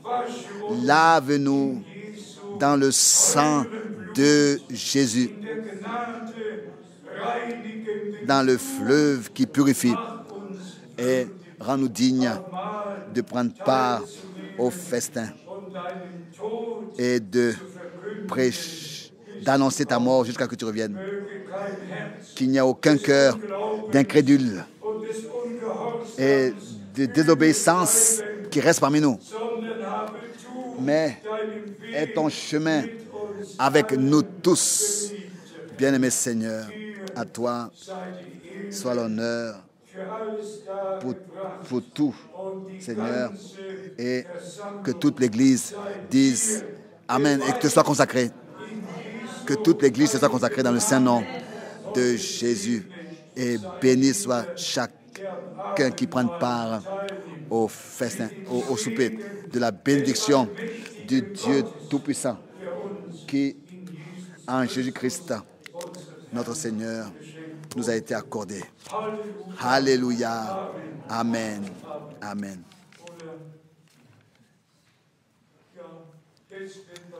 Maintenant, la connexion sera terminée pour tous. Voilà, la connexion est coupée. Nous passons au souper.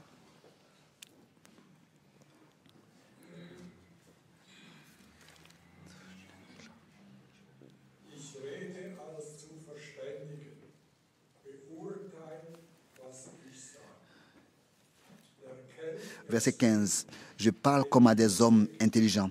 1 Corinthiens 10, verset 15. Jugez vous-même ce que je dis. La coupe de bénédiction que nous bénissons n'est-elle pas la communion au sang de Christ? Le pain que nous corrompons n'est-il pas la communion au corps de Christ? Puisqu'il y a un seul pain, nous qui sommes plusieurs, nous formons un seul corps, car nous participons tous à un même pain.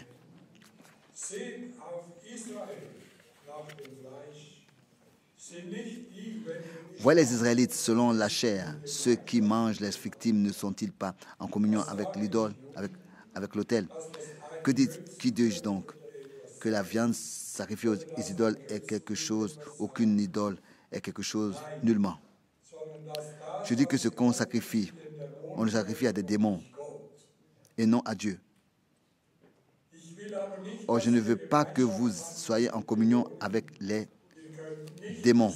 Vous ne pouvez boire la coupe du Seigneur et la coupe des démons. Vous ne pouvez pas participer à la table du Seigneur et à la table des démons. Voulons-nous provoquer la jalousie du Seigneur? Sommes-nous plus forts que lui? Que le Seigneur puisse nous bénir. Que le Seigneur puisse bénir tous ceux qui prennent part au souper.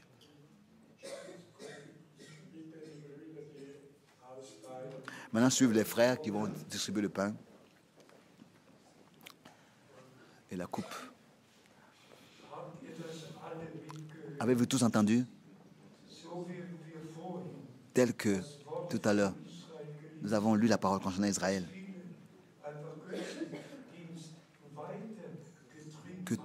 Ils ont continué, n'est-ce pas, à être dans l'idolâtrie alors qu'ils avaient été appelés à sortir. Maintenant, cela est adressé à nous dans le Nouveau Testament. De ne pas en même temps faire les deux choses. De prendre notre décision pour le Seigneur et de ne pas faire comme le peuple d'Israël qui sont restés malgré tout dans l'idolâtrie, malgré l'exode. Malgré l'exode. Que le nom du Seigneur soit remercié pour sa parole.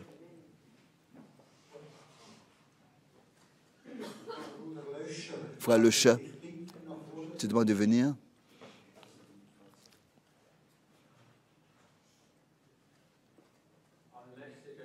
Dieu Tout-Puissant, je te remercie de ce que, aujourd'hui, en cet endroit,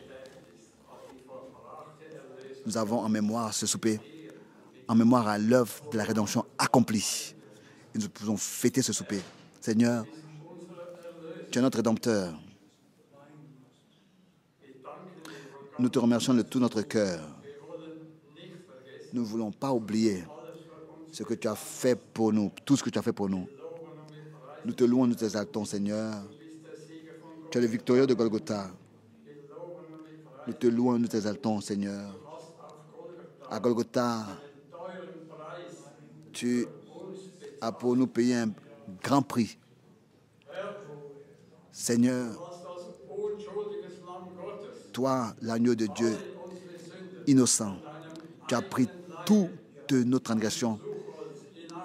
Tu as porté notre malédiction dans ton corps sur le bois. Cela inonde notre cœur aujourd'hui, ce que tu as fait pour nous. Et en versant ton sang, nous reconnaissons ce qui s'est passé pour nous.